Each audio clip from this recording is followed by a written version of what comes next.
बहुत सारे लोग इसके लिए हमारे साथ जुड़ रहे हैं। हमने 2022 में अपना स्टार्टअप शुरू किया था और नवंबर में 2022 में हमने शुरू किया। 3 महीने का हमारा टर्नओवर जो था वो 1 करोड़ रुपए था विद इन 3 मंथ्स। और फिर 23-24 में हमारा जो रेवेन्यू रहा वो था 8-8.5 करोड़ रुपए। तो ये दिखाता है कि हम लोग कितना तेज़ी से ग्रोथ किए और हमारे पास काफ़ी सारे ऑर्डर्स आए, ड्रोन सेल्स के लिए भी और सर्विसेज के लिए भी। दिस ईयर हम लोगों ने जो क्लोज़ किया है इस साल 24-25 में, वो 24.5 करोड़ का हमने रेवेन्यू किया है। और आज के समय में हमारे पास 60 करोड़ से ज़्यादा का वर्क ऑर्डर है स्प्रे सर्विसेज के लिए, और धीरे धीरे और ऑर्डर्स आते जा रहे हैं। और हमारे पास सेल्स के लिए भी काफ़ी ज़्यादा लीड्स आती हैं। एवरी डे हमारे पास पूरे देश से अराउंड 60 से 70 लीड्स आती है ड्रोन परचेस करने के लिए, क्योंकि जब उन्हें 60 से 70 लीड्स आती है ड्रोन परचेस करने के लिए, क्योंकि जब उन्हें दिख रहा है ना, जैसे अगर वो इंडिविजुअल के लिए लेगा तो थोड़ा कॉस्टली पड़ता है उसे, लेकिन वो ये देखता है कि हम अगर अभी 5 लाख रुपए कहीं से अरेंज करके खरीद लेते हैं ड्रोन, तो 1 साल में वो 6 लाख रुपए मिनिमम कमाता है। और कई क्षेत्र ऐसे हैं, जैसे हमारे कुछ क्लाइंट्स हैं जो एक ड्रोन से 1 साल में 10-10, 12-12 लाख रुपए कमा रहे हैं। इसके साथ साथ हम एग्रीकल्चर से हट के भी ड्रोन क्षेत्र में, जैसे वीडियोग्राफी का आप देखते होंगे, हर इवेंट में आप ड्रोन देखेंगे आज, उससे वीडियो रिकॉर्डिंग हो रही है। कई जगह पे आप देखे होंगे कि ड्रोन से सर्वे हो रहा है। इवन छोटे छोटे गवर्नमेंट की स्कीम्स जो हैं, जैसे मनरेगा हो गई, NHAI हो गई, या फिर सर्वे का काम हो गया, इसमें सभी जगह ड्रोन का इस्तेमाल हो रहा है। तो हम लोग अपने जो हमसे जुड़ते हैं कंपनी में, हम उसे फार्मिंग तक सीमित नहीं रखते, क्योंकि फार्मिंग का एक सीज़न होता है। जैसे 3 महीने का एक फसल का, 4 महीने का फसल का एक समय है, उसके बाद वो फ्री हो जाता है। तो हम उसे वीडियोग्राफी ड्रोन, सर्विलेंस ड्रोन और सर्वे ड्रोन, इन सब की ट्रेनिंग भी देते हैं, प्लस ये ड्रोन भी प्रोवाइड करते हैं। ऐसा नहीं है सिर्फ एग्रीकल्चर दे दिए छोड़ दिए। तो इसके वजह से क्या होता है कि वो पूरे साल तक इंगेज रहता है, और नई तकनीक से डिफरेंट मनी, उसके जो रेवेन्यू जनरेशन स्ट्रीम है वो इंक्रीज़ हो गई, सिर्फ वो एग्रीकल्चर पे डिपेंड नहीं रहा। तो लोग काफ़ी इसमें इंटरेस्ट ले रहे हैं, और बहुत तेज़ी से हमारी कंपनी के पास बहुत सारे ऑर्डर्स भी आ रहे हैं। और जिस तरीके का मॉडल जो हमने 2 साल का हैंड होल्डिंग सपोर्ट दिया, ये अभी मैं ये कह सकता हूँ कि भारत में कोई भी कंपनी इस तरीके का भी प्रोवाइड नहीं कर रही कि उसे साथ में वर्क ऑर्डर प्रोवाइड करे। और ये हम अश्योरिटी देते हैं उसको कि अगर मान लीजिए वर्क ऑर्डर नहीं मिलता है, तो जो आपका लोन का EMI है 15,000 रुपये प्रति माह, वो हमारी कंपनी वियर करती है। बस उसके बदले उसे क्या करना होता है कि वो छोटे जैसे जगह पे, गांव के एरिया में जाकर के डेमोन्स्ट्रेशन प्रोवाइड करे। उससे क्या होगा, अवेयरनेस क्रिएट होगी, धीरे धीरे वर्क ऑर्डर मिलेगा। तो ये चीज़ें हम करें, मतलब तकनीक को हम बहुत कम दामों में, प्लस उसके फेवर में कैसे हम लोग कर सकते हैं चीज़ें, कि उसको जो भी पैसा इन्वेस्ट कर रहा है वो रिग्रेट ना करे। कोई भी अगर किसान जुड़ता है तो उसे जैसे हमारे प्रधानमंत्री जी का भी सपना है कि किसानों की आमदनी दुगनी करना है।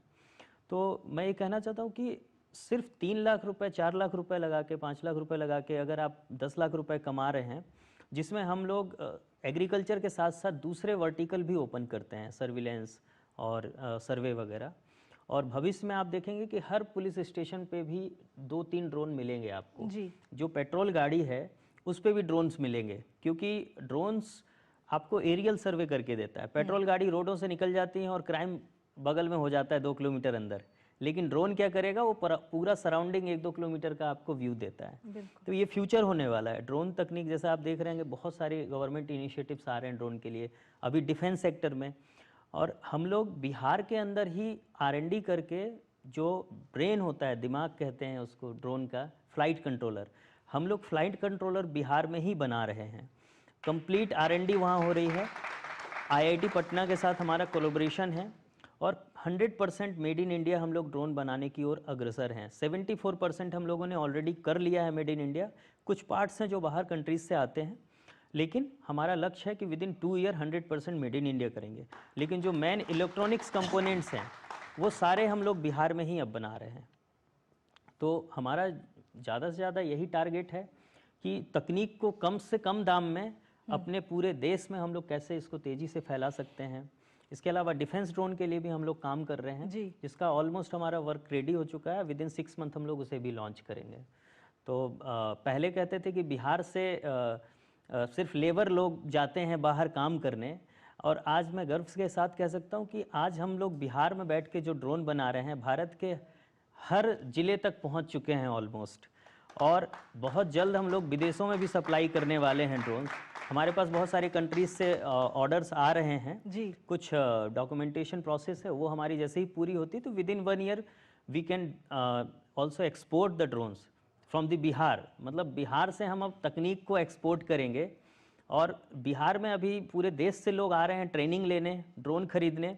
यही हम लोगों के लिए गर्व की बात है। पहले लोग कहता था कि बिहार में क्या ही होता है, बिल्कुल। लेकिन आज के समय में हम लोग अब तकनीक भी दे रहे हैं, और तकनीक सिर्फ देश को नहीं, हम विदेशों तक भी पहुंचा रहे हैं, और इसके लिए गवर्नमेंट का बहुत सारा जी। सपोर्ट भी मिला हमें, तो यही कर रहे हैं अभी तो। और यही दिखाता है कि बिहार आज कितना बदल रहा है, कितनी तेजी के साथ विकास कर रहा है। स्टार्टअप इतने सारे खुल रहे हैं, तकनीक का सहारा सभी लोगों को मिल रहा है, और अब आपको नौकरी करने के लिए किसी दूसरे राज्य में जाने की बिल्कुल भी जरूरत नहीं, क्योंकि अब आपको रोजगार आपके राज्य में, आपकी जमीन पे, आपकी भूमि और बिहार में ही अब आपको अपना रोजगार भी मिल जाएगा, और साथ ही आप अपने नए आइडिया के साथ नया स्टार्टअप भी शुरू कर सकते हैं। ये नीति इस वक्त लाई जा रही है। इसके साथ ही अगर आलोक जी बात करें ऑर्गेनिक की, तो ये आइडिया कहां से आया आपके पास में? क्योंकि कहते हैं कि जरूरत ही आविष्कार की जननी है, तो आपको कब ये जरूरत महसूस हुई? कह सकते हैं कि जब इंसान जब कोई चीज़ खुद फेस करता है तब वो रियलाइज़ करता है कि ये मतलब आपको क्यों करना चाहिए। हमारे देश में बहुत सारी ऐसी बीमारियां हैं जो हो रही है हमें, और उसके पीछे बहुत बड़ा कारण है कि हम खाना क्या खाते हैं। जी। ज़्यादातर जो हम लोग खाना खाते हैं उसमें वो पोषक तत्व नहीं मिलता है जिसके लिए हम वो खाते हैं। आप ये कह सकती हैं कि जो हम खाना खा रहे हैं एक्चुअली वो हमारे को खा रहा है अंदर से। हमारे को खा रहे हैं, यानी कि जो भी हम खा रहे हैं अंदर में जो हमारे सूक्ष्म जीवाणु हैं जो उसको हमारे को पोषक तत्व में कन्वर्ट करते हैं हमारे खाने को, वो एक्चुअली उसको मार रहा है। और उसके पीछे सबसे बड़ा कारण है कि जो हम जिस खेती का प्रोड्यूस खा रहे हैं वो सही नहीं है। जो भी इसके पीछे कारण हो, हर चीज़ का एक दो पहलू होता है। तो 2011-12 में हमने देखा था कि हमारी आवाज़ चली गई थी, और पेशे से उस टाइम मैं शिक्षक था जी। आप सोच सकती हैं कि अगर एक शिक्षक, अगर कोई सिंगर, कोई वकील, अगर उसकी आवाज़ चली जाए तो फिर वो क्या कर सकता है। मे भी आगे आने वाले समय में हम लोग एआई से कुछ कर सकते हैं, लेकिन उस टाइम में तो ये सारी चीज़ें नहीं थी।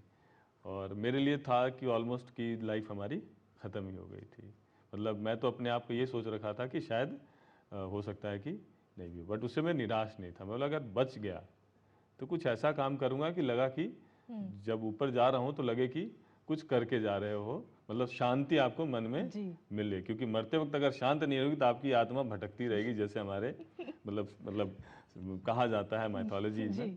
तो उस वजह से ये शुरू हुआ। फिर ऑब्वियसली करना क्या है, कैसे करना, ये नहीं पता था।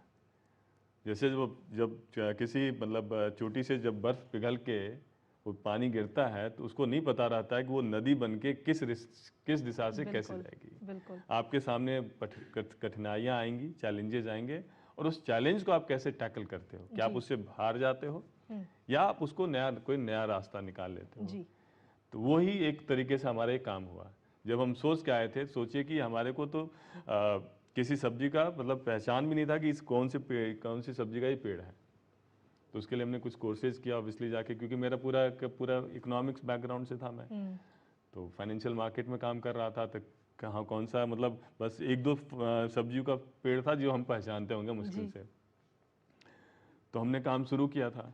तो सबसे पहले हाँ ये ज़रूर हमने सोचा कि जब भी कोई काम करो तो एक पायलट पहले उसका करो। तो पायलट हमने किया, हमने खेती की, सब्जी की। जब सब्जी की खेती की तो सबसे बड़ा चैलेंज हमें जो दिखा वो बेचने का दिखा। दूसरा कि बहुत सारे ऐसे सपना देख के गए थे कि भाई आप ऑर्गेनिक फार्मिंग करोगे तो डिमांड वैसा होगा, आपका प्रोडक्शन ऐसा होगा, आप ये कर लोगे, वो कर लोगे। लेकिन जब ज़मीन पे आप जाएंगे तो आप समझ में आ जाएगा कि अगर इतना आसान रहता तो फिर दुनिया क्यों नहीं कर रही है। भाई ऐसा थोड़े किसी को मरने का शौक है। जो किसान खेती कर रहा है उसको भी पता है कि वो जहर नीचे डाल रहा है। अब मनीष जैसे बता रहे थे कि स्प्रे कर रहा है, तो ये जानते हैं कहीं ना कहीं वो हेल्दी नहीं है, तभी वो बचाना चाह रहे हैं। भाई स्प्रे भी करना है ना तो तुम मशीन से कर लो। तो आपने उस किसान को बचा लिया, लेकिन जो खाएगा उसको कैसे आप बचाएंगे। तो इसलिए क्या हो गया, हमने ऐसे इसी तरीके से हमने शुरुआत किया था जी। सही पूछिए तो 2011-12 में हमने सोचा, 2018 तक हमें समझ नहीं आ रहा था कैसे करेंगे। कभी दिल्ली आके पढ़ाते थे, फिर वहाँ जाके काम करते थे, अच्छा ये चैलेंज है, चलो इसको हम ऐसे सॉल्व कर लेंगे। अच्छा अब ये चैलेंज आ गया, इसको ऐसे सॉल्व कर लेंगे, अब ये चैलेंज आ गया, अब इसको ऐसे सॉल्व कर लेंगे, इस तरीके से चलता रहा। मेजर बदलाव आया 2020 में जी। जब तब तक में ये क्लैरिटी आ गया था कि मार्केट पहले बनाना है और मार्केट बनाने के लिए दूध जो है सबसे अच्छा जरिए। अगर आपने कस्टमर का विश्वास जीत लिया, बिल्कुल, और दूध एक ऐसी चीज है कि ज्यादातर बच्चे माँ मतलब बच्चों के लिए खरीदती है और वो उसमें कोई भी मतलब आप कॉम्प्रोमाइज नहीं कर सकते। अगर आपको पता है ऑप्शन ये है जिसमें कि आपको केमिकल फ्री मिल्क मिल रहा है और अगर ये X% महंगा भी है तो वो प्राइस पे करने के लिए तैयार रहते हैं। तो हमने वही मार्केट पकड़ा और थोड़ा सा प्रीमियम से हमने स्टार्ट किया। और कोरोना आया तो उसकी वजह से मतलब समझिए कि हर आदमी सोच रहा था कि हम अच्छा खाना खाएं। बिल्कुल, बाजार बंद था तो जो किसान का सामान बाजार जा रहा था उसका सामान कोई खरीदने वाला नहीं था। तब ये क्या हो गया कि एक तरफ किसान है जिसके पास सामान है लेकिन कोई खरीदार नहीं है, और खरीदार जो है जो अच्छा सामान चाह रहा है उसको वो सामान नहीं मिल पा रहा है। जो मिल रहा है उसको खाना नहीं चाहता, कि वो देख रहा है यार ये आदमी मर गया इस बीमारी से, ये आदमी मर गया इस बीमारी से, देखो ये आदमी बचा हुआ है। बहुत बहुत बड़ा फीडबैक हमें आ रहा था कि जब हमारे कंज्यूमर्स में मतलब उनके पड़ोस में काफ़ी लोग मतलब हादसा हो रहा था और वो बच रहे थे। कितने के मतलब माँ बताई हमें कि मतलब हमारा मेडिकल का मतलब जो दवा डॉक्टर के हम जाते थे उसका बिल खत्म हो गया है, मतलब हम 1 साल से ऊपर हो गया डॉक्टर के पास गए नहीं है। जब कोई इंसान उनको बोलता था कि तुम इतना महंगा दूध क्यों खरीदते हो, तो वो यही कहती थी कि भाई हम तो इसलिए खरीद, पता नहीं आदमी सही दे रहा है कि झूठ दे रहा है, लेकिन एक चीज तो है कि अब हमारे को डॉक्टर के पास जाना नहीं पड़ता ज्यादा। बहुत कोई बड़ी बीमारी आ गई तभी जाना पड़ेगा, बट जो नॉर्मल बीमारी की वजह से हमें अब जाना नहीं पड़ता, तो उसकी वजह से हमें लगता है कि हेल्दी कितने बच्चे हैं जो दूध पी के बड़े हो गए, हम देख रहे हैं आज की तारीख में। तो इससे ये हो गया कि विश्वास तो आ गया आपके पास जी, इनकी वजह से और भी लोग कस्टमर्स बनना शुरू हो गए। हमारा मोबाइल ऐप तैयार था, तो टेक्नोलॉजी तैयार थी, कस्टमर तैयार है, बेचने वाला भी तैयार है, बस किसी को करने वाला चाहिए, एक लिंक चाहिए बस उनको जोड़ने और वो हम समझिए कि हम वो एक तार मतलब हम सब तारों को हमने जोड़ दिया एक तरीके से। एटलीस्ट ये मॉडल जो है अब सक्सेसफुल हो चुका था। फिर धीरे धीरे करके जो और भी खेती कर रहे हैं, अच्छी खेती कर रहे हैं, अगर आपके पास प्रोडक्ट है जो आप ऑर्गेनिक कह रहे हैं सही में है, क्योंकि ज्यादातर लोग सही बोलते नहीं हैं, अगर वो ऑर्गेनिक है तो हम तो अपनी तरफ से गारंटी देते हैं कि आपका माल कभी खराब नहीं होगा। अब रोड भी इतनी अच्छी सड़कें मतलब बनती जा रही हैं बिहार के अंदर में कि आप समझिए कि 5 से 6 घंटे में बिहार के किसी भी कोने से पटना आ सकते हैं, किसी भी कोने से पटना आ सकते हैं। और ज्यादातर यानी कि एवरेज डिस्टेंस अगर हम देखें अगर 4-5 घंटे में आ सकते हैं, और हम तो कस्टमर को बोल रहे हैं 24 घंटा। हमारे पास फिर भी 4-5 घंटा है डिलीवरी के लिए, 4-5 घंटा है पैकेजिंग के लिए, तब भी मेरे पास मार्जिन बच जाता है 4-5 घंटे का। इतना बड़ा मार्जिन मिल जाता है, टेक्नोलॉजी से कॉस्ट कम कर चुके हो आप, तो एक बहुत बड़ा बिजनेस अपॉर्चुनिटी बन गया ये, जिसमें कि सबका फायदा हुआ। तो इस तरीके से मतलब समझिए कि जो मैंने 2011 बारे में सोचा कि मेरी आवाज चली गई, अब मैं क्या करूंगा, मेरे बच्चे क्या करेंगे, अगर मैं मर गया तो क्या होगा, सब मेरे फैमिली के ऊपर बर्डन बन जाएंगे। दूसरी जिंदगी मिली, दूसरी जिंदगी को हमने इस तरीके से इस्तेमाल किया। और आज जो है अब मैं कह सकता हूं कि जब वीडियोज आते हैं हमारे पास, वीडियो मैसेजेस आते हैं, थैंक यू अंकल आपका दूध मिल गया। जिस दिन दूध नहीं जाता तो रोते रोते वीडियो आता है कि आज हमारा मतलब आपका दूध नहीं मिला है। ये बहुत बड़ा बदलाव हुआ जिसमें कि आप हेल्थ भी देख रहे हैं और वेल्थ भी देख रहे हैं। बिल्कुल, और इसमें दोनों ही तरफ से अगर हम देखें तो किसानों का भी फायदा है और जो खरीद रहा है उस प्रोडक्ट को उसका भी बहुत बहुत फायदा है सीधे तौर पे। हमारे साथ व्यूअर्स भी कई सारे जुड़े हुए हैं जो हमारे साथ इस वक्त बैठे हुए हैं स्टूडियो में। आप में से अगर कोई सवाल पूछना चाहता है तो प्लीज सवाल आप पूछ सकते हैं, हमारे साथ मेहमान जो जुड़े हैं। सर अभी भी स्टार्टअप बहुत बढ़ रहा है इस देश में, हमारा देश स्टार्टअप कल्चर अपना रहा है, पर एक वो क्या वजह है कि लोग अभी भी उस कल्चर में घुसने से कतराते हैं? क्या ये एक वजह है कि फैमिली को कौन संभालेगा अगर हम अभी इस कल्चर में घुस गए, स्टार्टअप हमने स्टार्ट कर दिया, क्योंकि रिस्क तो होता है, एक रिस्क फैक्टर है, तो क्या एक फैमिली बैकग्राउंड ये भी बहुत मैटर करता है? हमारा परिवेश जो है ना, और हमारा जो जैसे मैंने बोला कि 100 साल का हमारा एक हाव भाव है, हमारे डीएनए में इस समय बसा हुआ है कि नौकरी करो, पढ़ो लिखो, नौकरी करो, और नौकरी से आप सेफ हो जाओगे, और सरकारी नौकरी सबसे सेफ है। ओके, इसको बदलने में थोड़ा टाइम लगेगा। और हमारे दूसरे राज्य है, मान लीजिए गुजरात का हम एग्जाम्पल ले लें, वहाँ पे एक डिफरेंट परिवेश है। वहाँ पे है कि आप 18-19 साल के हो गए तो आप अपना बिजनेस शुरू करो, चाहे छोटा सा दुकान ही शुरू करो, या हो सकता है आपके परिवार मिलके, आपकी कम्युनिटी मिलके आपको 40-50 लाख का फंड दे दें कि आप जाके अपना धंधा शुरू करो। और धंधा नहीं है तो कम से कम स्टॉक मार्केट में आओ, पैसे पे आओ, पैसे पे ज़्यादा फोकस है। और नौकरी पे कम फोकस है। लेकिन ये बहुत जल्दी बदल रहा है और मुझे लगता है कि और तेज़ी से बदलेगा। जैसे जैसे हमारे नए ब्रांड एम्बेसडर शुरू होंगे स्टार्टअप सिस्टम में, और अभी जैसे पिछले 2 साल में हम थोड़ा सा कोशिश कर रहे हैं कि आईटी जो इंफॉर्मेशन टेक्नोलॉजी है उस पर भी काम किया जाए, क्योंकि बिहार में आईटी की भी जॉब्स की बहुत बड़ी कमी है। एक हमने दरभंगा में भी यूनिट बनाया जहाँ पे कि अभी 15-16 लोग काम कर रहे हैं और वहाँ से हम सॉफ्टवेयर एक्सपोर्ट कर पा रहे हैं। तो ये हमेशा से पोटेंशियल था कि आप क्यों नहीं कर पा रहे बिहार से सॉफ्टवेयर का काम। मुझे लगता है ये भी आप 2 साल में देखोगे कि बदल जाएगा, और जैसे जैसे समाज के लिए नए हीरोज़ बनेंगे वैसे वैसे समाज बदलेगा। अगर आप पीछे चले जाओ 500-600 साल, मान लीजिए संस्कृत का हमारे यहाँ पे, खासकर मैं मिथिला से आता हूँ, मधुबनी से आता हूँ, संस्कृत का बहुत बड़ा बोलबाला था। हर गांव में संस्कृत के प्राचार्य, बड़े बड़े एक प्रोफेसर्स या उपाध्याय लोग रहते थे और हर गांव में उनकी इज्जत थी। तो संस्कृत आप पढ़ो इसलिए क्योंकि आपको इज्जत मिलता है, आपको पैसा मिलता है, आपको राज्य सरकार से मिलता है। उसके बाद वो संस्कृत से बदल के आ गया कि आपको राज्य सेवा करना है। मान लीजिए चाहे ब्रिटिश सरकार हो, चाहे हमारे सरकार हो, कि आईएएस बनना है, आईपीएस बनना है, ऑफिसर बन जाओगे तो आपको मान मिलेगा, सम्मान मिलेगा, इज्जत बढ़ेगा। अब हमारे पास फेज़ आ गया कि हमारे पास अगर इंडस्ट्रियलिस्ट और स्टार्टअप के फाउंडर्स सक्सेसफुल हो जाएं, मुझे लगता है कि हमारे मनीष हैं, 2 मनीष हैं, दिलखुश हैं, आलोक हैं, ये चारों के चारों प्रोडक्ट ऐसे हैं जो कि 100 करोड़ के रेवेन्यू पे जा सकते हैं और 500-600 लोगों को नौकरी दे सकते हैं। जिस दिन 3-4-5 साल में ये उस लेवल पर पहुंच जाएंगे, वो जो नया आज की पौध है, जो हमारे यंग लोग हैं 15-16 साल के, उन सबकी इच्छा हो जाएगी हम यही बने। और जब ये पूरा का पूरा बिहार में इस तरह का फैलेगा, एक नया वायरस फैलेगा कि हमें फाउंडर बनना है, तब आप देखेंगे कि पेरेंट्स का भी एटीट्यूड चेंज होगा और समाज का भी एटीट्यूड चेंज होगा। Thank you sir. Thank you so much. Sir, ऐसा कहने में कोई दो राय नहीं है कि जो भी मोस्ट प्रॉफिटेबल बिजनेस होती है वो ट्रेडिशनल बिजनेस पे होती है, और बिहार जैसे जगहों पे या झारखंड जैसे जगहों पे जहाँ पे ट्रेडिशनल बिजनेस पे बहुत ज़्यादा मतलब पैसा बनाया जा सकता है, तो सर जो एग्जिस्टिंग मार्केट में जो प्लेयर होते हैं उनके साथ में हम लोग जैसे एक सिंगल प्लेयर कैसे उनके साथ कम्पीट कर सकता है? बात सही है कि जो ट्रेडिशनल बिजनेस है और जो कन्वेंशनल बिजनेस है, एग्जिस्टिंग बिजनेस है, उसमें आप बड़ा काम कर सकते हैं। जैसे हमने 2 साल पहले देखा कि अपनी मुजफ्फरपुर में शाही लीची होती है, ओके, रायगढ़ का मतलब अल्फोंसो मैंगो बिल्कुल सबके सर पे चढ़ा हुआ है कि अल्फोंसो मैंगो हमें खाना है।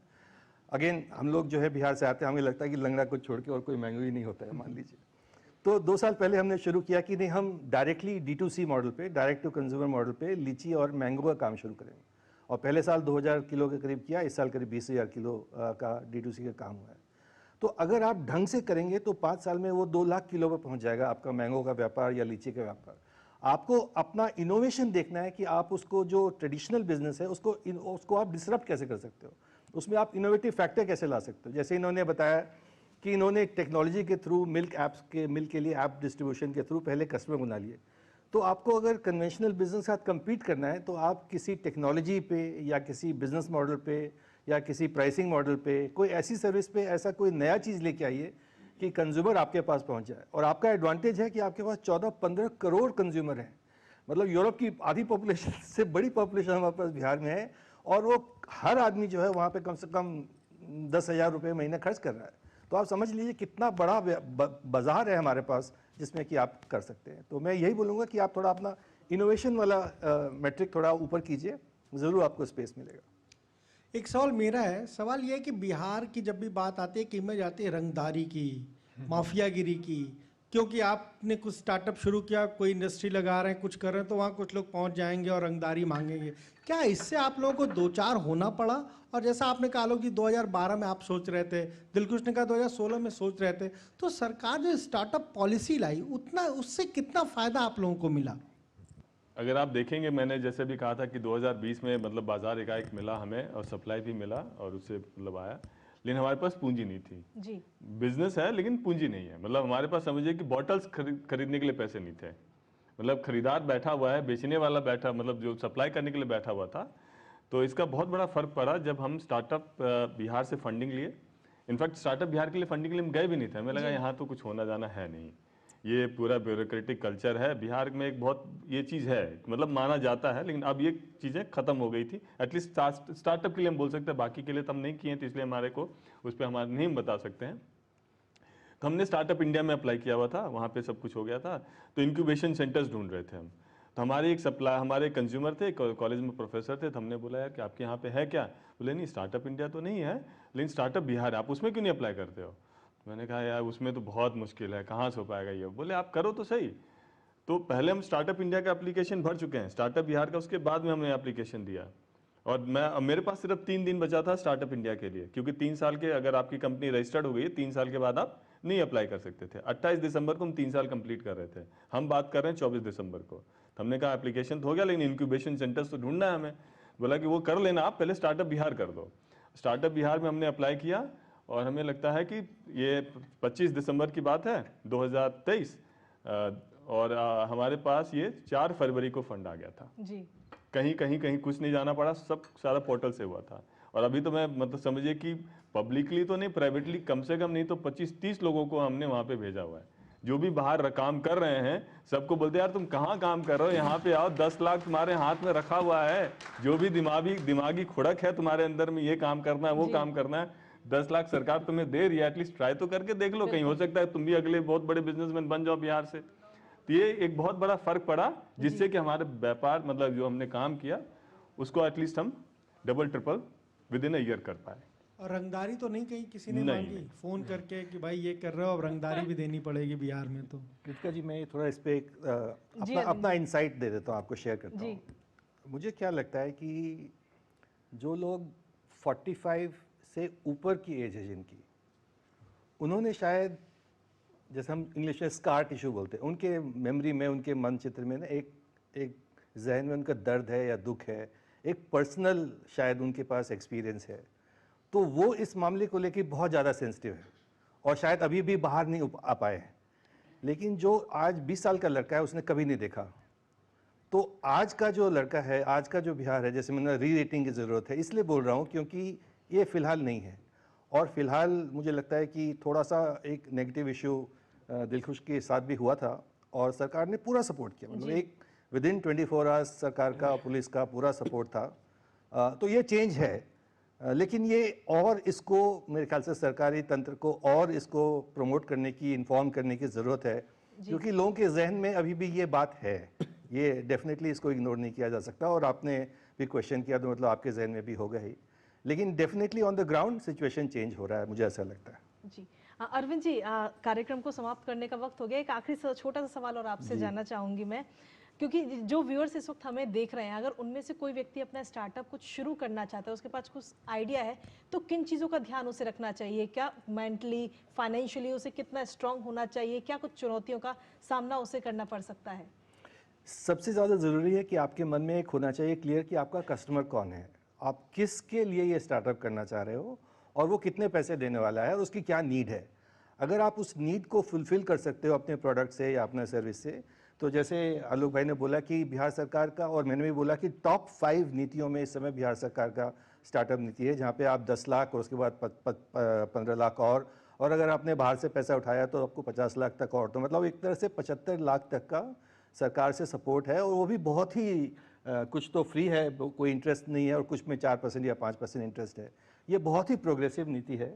और तो अगर, लेकिन आपके पास कस्टमर होना चाहिए, आपके पास स्पेसिफिक आइडिया होना चाहिए कि आप क्या करेंगे। तो अगर आपके पास वो आइडिया है तो प्लीज़ आप आइए और शुरू कीजिए, और हम लोग भी हैं, हम लोग सब सपोर्ट करेंगे डेफिनेटली।